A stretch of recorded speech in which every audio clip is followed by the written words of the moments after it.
안녕하십니까. 사민조교회 사기 평신도 목회자 훈련생 김재은 집사입니다.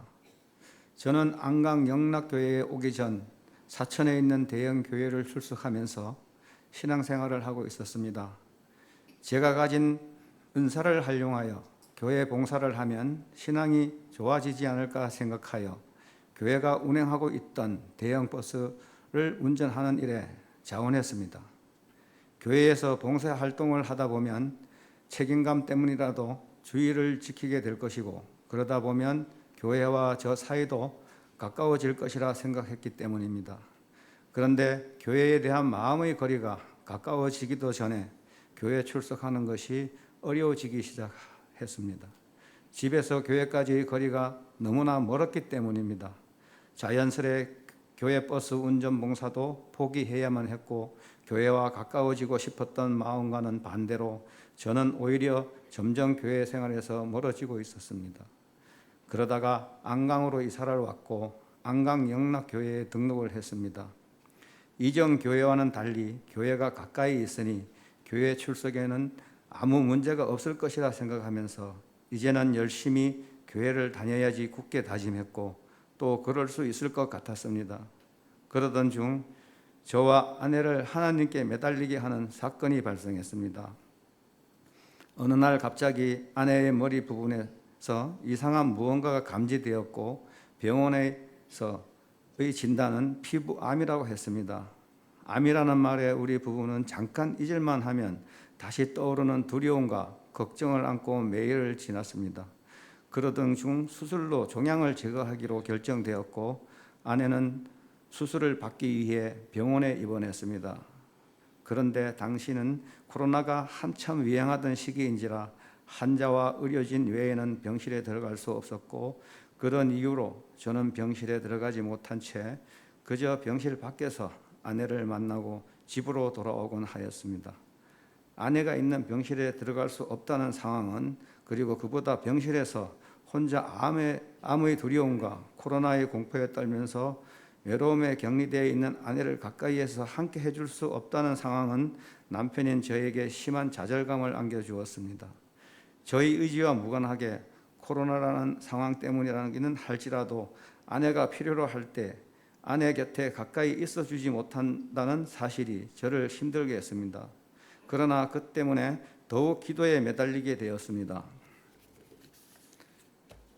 감사하게도 하나님은 수술이 잘 되게 해주셨고, 수술 후 조직검사 결과 역시 암세포가 어떤 다른 곳으로도 전이되지 않았다는 기쁜 소식을 듣게 해주셨습니다. 감사와 안도 속에서 아내는 며칠 만에 퇴원을 해서 집으로 돌아오게 되었습니다. 이 일은 아내와 저로 하여금 하나님께 매달린다는 것이 무엇인지 알게 해주는 계기가 되었고, 하나님을 더 가까이 하게 해주셨습니다. 아직 삼인조 교회에 들어가는 것은 생각하지도 않고 있을 때였습니다. 회사 일 때문에 주일 교회에 나가지 못했는데 마침 목사님께서 전화를 하셨습니다. 저는 핑계 아닌 핑계를 댔습니다. 이런저런 대화를 나누고 전화를 마쳤을 때 이상하게도 전에 느껴본 적이 없는 어떤 야릇한 감정이 마음속으로 밀려오기 시작했습니다. 후회의 감정이 분명했는데 그 후회 속에는 예배에 대한 부담감 내지는 책임감을 느끼게 하는 무언가가 함께 뒤섞여 있었습니다.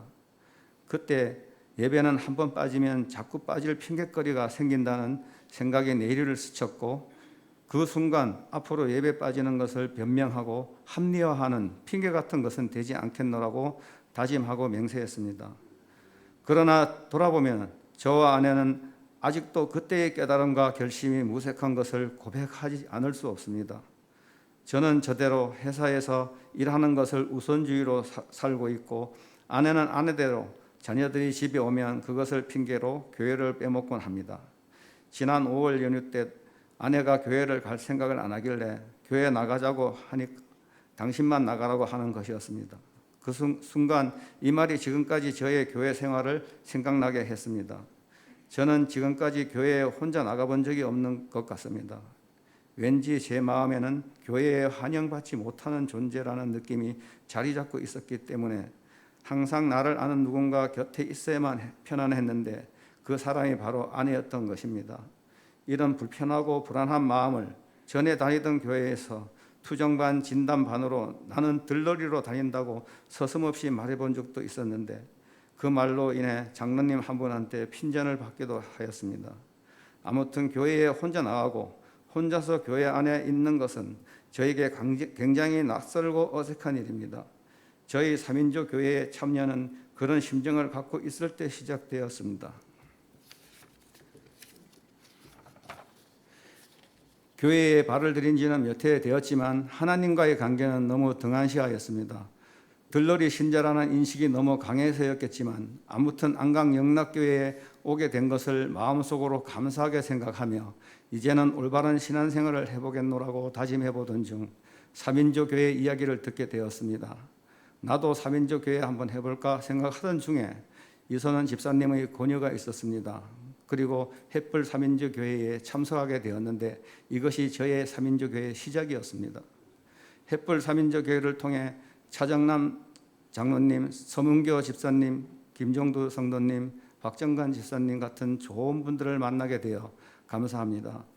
햇불 교회에서 목사님의 설교 말씀을 토대로 차정남 장로님의 인도하에 기도로 시작하여 찬양하고 성경 말씀을 읽고 나누고 토론합니다. 이런 과정이 매주 반복되다 보니 신앙생활의 활력소가 됨을 느끼면서 교회 생활의 변화를 경험합니다. 전에는 환영받지 못하는 존재, 나는 들러리야라고 초라하게 여겼던 제가 이제는 환영받는 존재라는 것을 느낄 수 있었고 전에 뿌리 내리지 못한 채 그냥 교회 언저리를 떠돌던 저의 신앙이 점차 소속감과 함께 뿌리를 내려가는 것을 느끼면서 어느덧 저의 모습과 신앙이 변화되고 있음을 저 스스로 느낄 수 있었습니다. 이전엔 교회에 있을 때 교회에 마음을 붙이지 못하는 원인 중에는 제가 어느 모임에도 쉽게 결속이 되지 못하는 점도 있었습니다.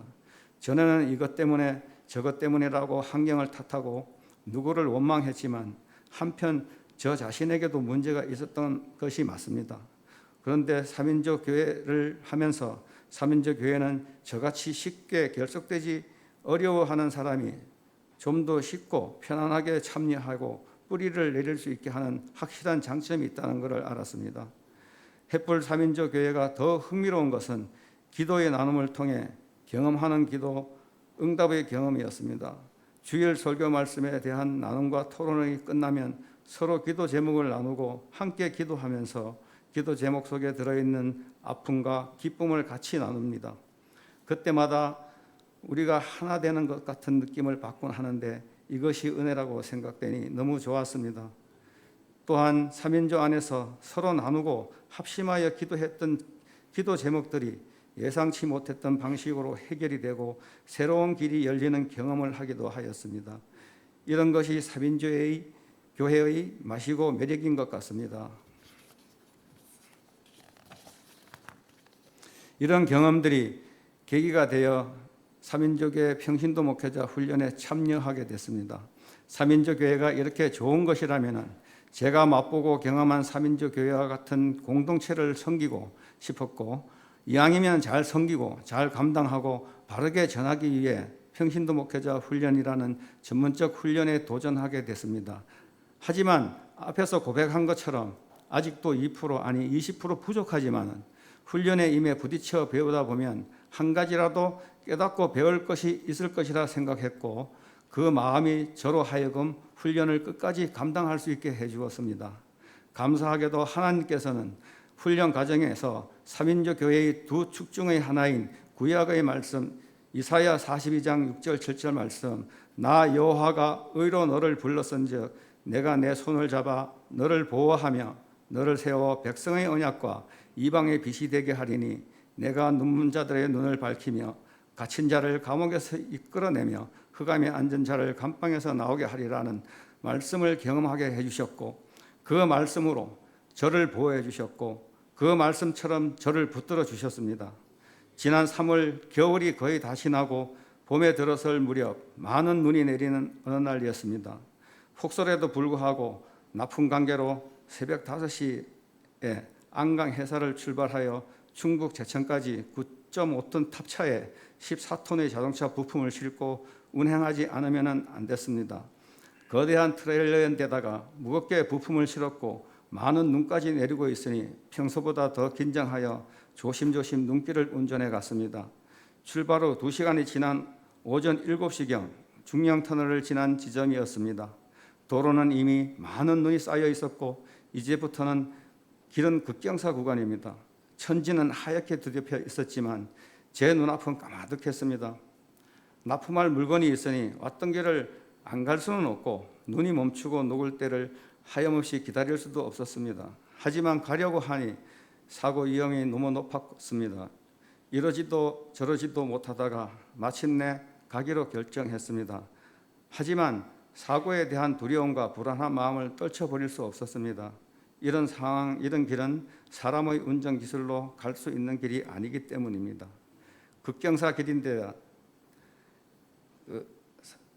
차 중량만으로도 이미 경고 상태인데 거기다 잔뜩 화물을 실었으니 여차에서 브레이크를 잘못 밟으면 미끄러지는 것은 100%이고 사고가 나면 대형 사고가 틀림없는데 겁이 나지 않을 수 없고 두렵지 않을 수가 없는 상황입니다.